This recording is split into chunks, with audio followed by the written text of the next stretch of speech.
Hello there, Mad Mike here, and welcome back to the channel. And today we're going to take a look at a quote that has come out from Olivia Munn.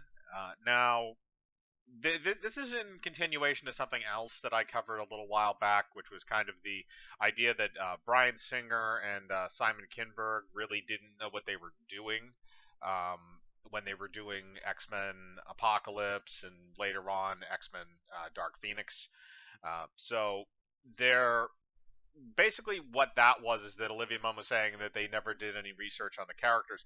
Now we have some other information coming out. Now, again, to give a little bit of backstory to something that I'm going to kind of speculate on a little bit, is that Bryan Singer for many years has been both accused and I shouldn't say strongly linked, but he's been accused of being involved in pedophile rings.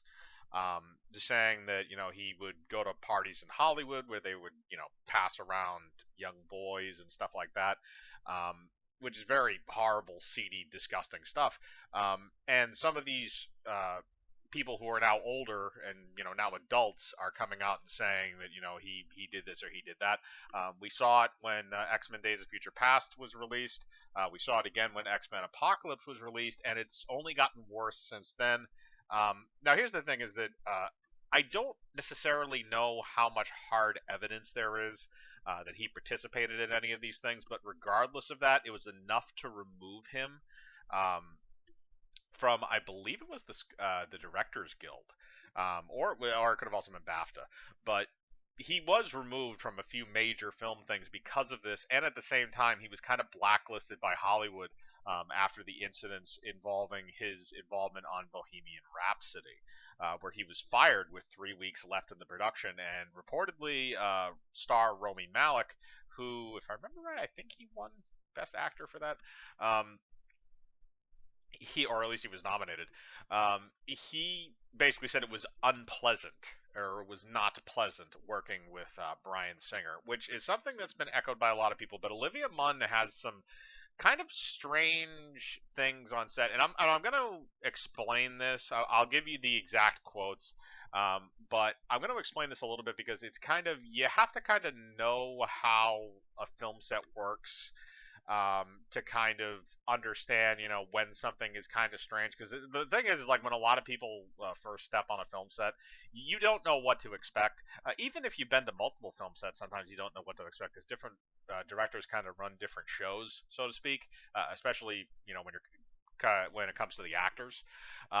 So jumping from production to production, there should be some things though that are kind of through lines, some things that like, okay, I get it. This is how this should be in a production that's going correctly.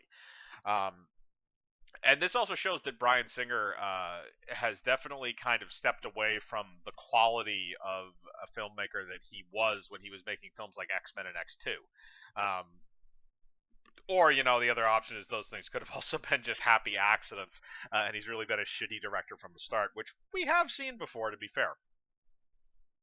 So, there are two quotes from Olivia Munn. I'm going to read one and kind of explain it, then read the other. So the first one has to do with X-Men Apocalypse. Now remember, Olivia Munn played Psylocke in that movie, which I think she did a fairly good job, even though she wasn't in the movie for an extreme amount of time. I think she definitely was able to pull off the physical action and stuff for the part, and I think she does look the part as well, at least from the later version of Psylocke. I'm not going to go into the comic book things.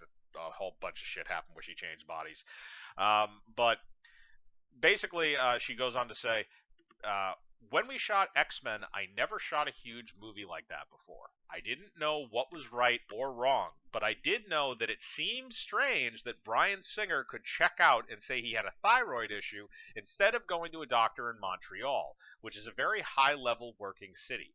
He said he had to go to LA, and he was gone for about 10 days, is my recollection. And he said, continue, keep filming. We'd be on set. I remember there's a big scene we had, and we'd come back from lunch, and then one of Bryan's assistants would come up and show us a cell phone with a text message. And actually, I'm just going to go right to the second quote because it's kind of linked. And he texted to the actors, "Hey guys, I'm busy right now, but just go ahead and start filming without me." And we'd be like, "Okay." And I never thought any of it was normal, but I didn't realize that other people also thought it wasn't normal. And the other people who thought it wasn't normal would be people at high levels, people who make decisions on whether to hire this person, Bryan Singer. Come to find out, it is really strange and it wasn't okay. But this person is allowed to continue to go on. Fox still gives him Bohemian Rhapsody, and then we all know what happened. So, yeah, after so that is what happened. So after X-Men Apocalypse kind of panned at the box office and made less money than Days of Future Past, a lot less money, Singer then went on to Bohemian Rhapsody, where, like I mentioned before, he had the conflict with Rami Malek, and he was fired 3 weeks before the production wrapped.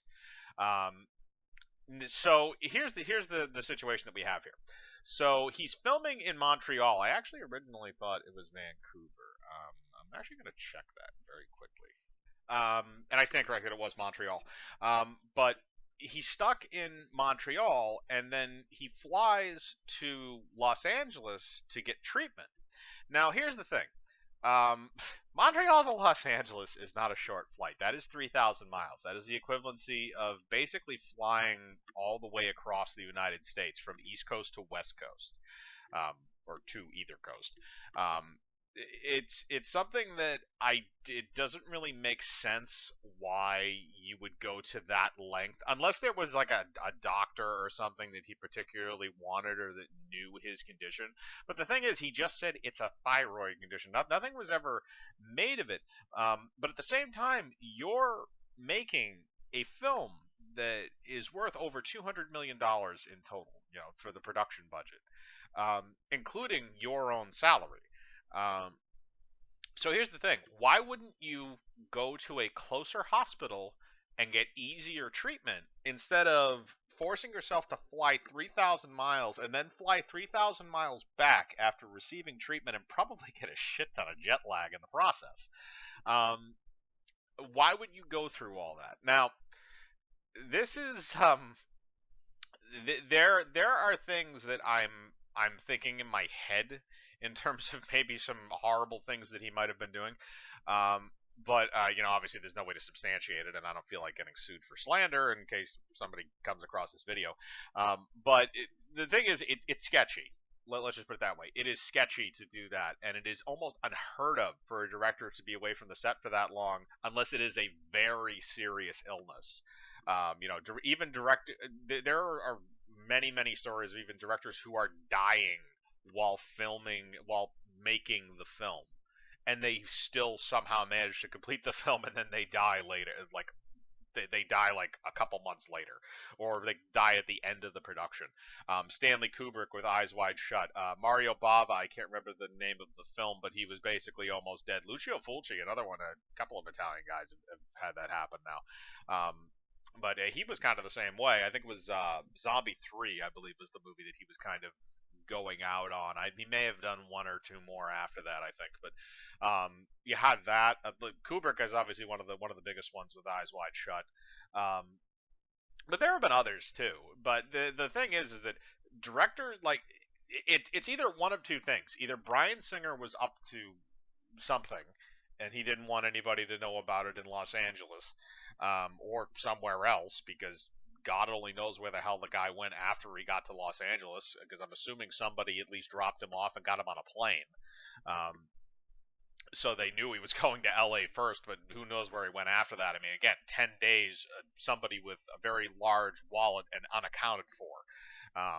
So that's kind of ridiculous. And then the idea of sending text messages, because here's the other thing too, is that when Spielberg was filming Jurassic Park 2, he actually did a lot of the directing through video call, which was a new thing at the time because the internet had kind of, come up in recent years since the first film. So he was able to do that. But the problem is that when Spielberg did that, his son was very ill at the time, and he wanted to stay with him.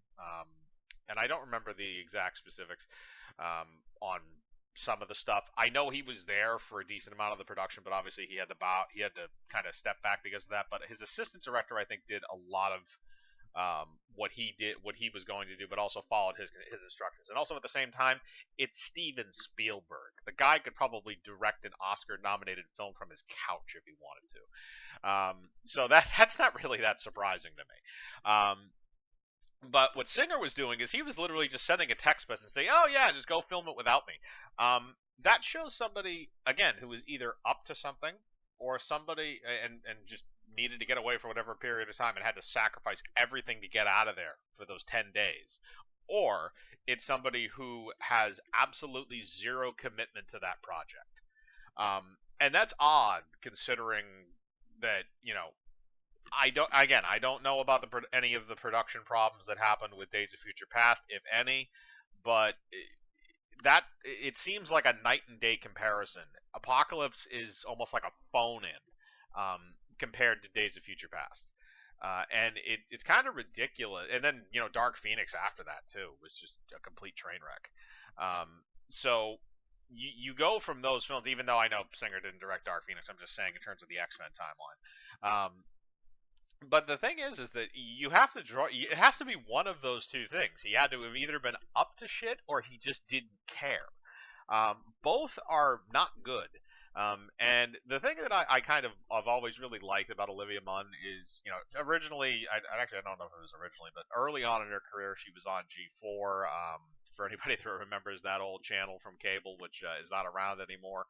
I think Esquire bought them. And she was on Attack of the Show, it was a nerd show, video game stuff. She's a huge nerd. She loves comic books. She loves video games. She's smoking hot, which is amazing too. But the thing is that if you want, when your actor can school you on the character that they're playing in your film, and and when I say schooled, I mean absolutely schooled. Like, you don't know a thing about what they're talking about, but what they know is 100% true about that character that's being adapted. You are not doing your job. And that was another thing that she claimed about Bryan Singer, which is something that I went over in a previous video.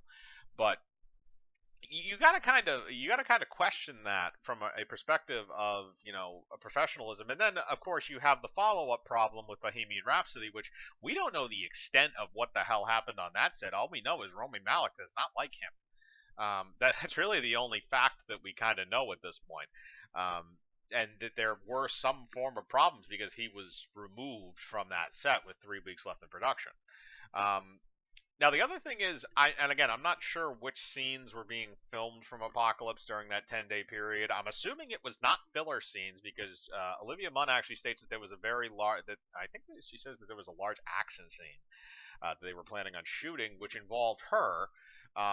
And that's something that your director wants to be there for.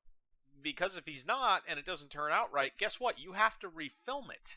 Or you have to just live with what's there.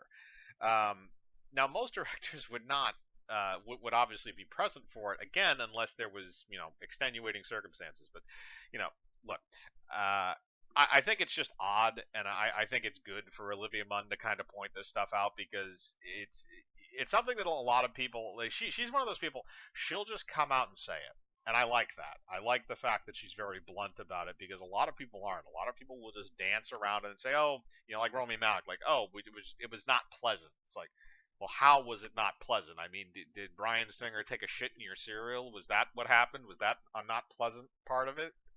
Or was there something else? Because it could mean any number of things. Olivia Munn has explained specific situations that show that Bryan Singer is either a lunatic or a hack, or both. But yeah, I thought this was kind of an interesting thing to do for today. So again, as usual, thank you for listening.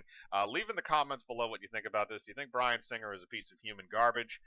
Do you think that Olivia Munn is cool for kind of pointing this out, kind of shedding some light on some bad parts of Hollywood and production and directing, specifically with Simon Kinberg and Bryan Singer?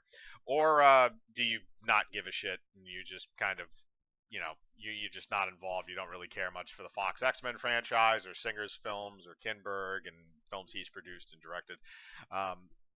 Again, put your thoughts in the comments below. Hit the bell for notifications. Hit the like button. Subscribe. And remember, I live my life free of compromise. Do you?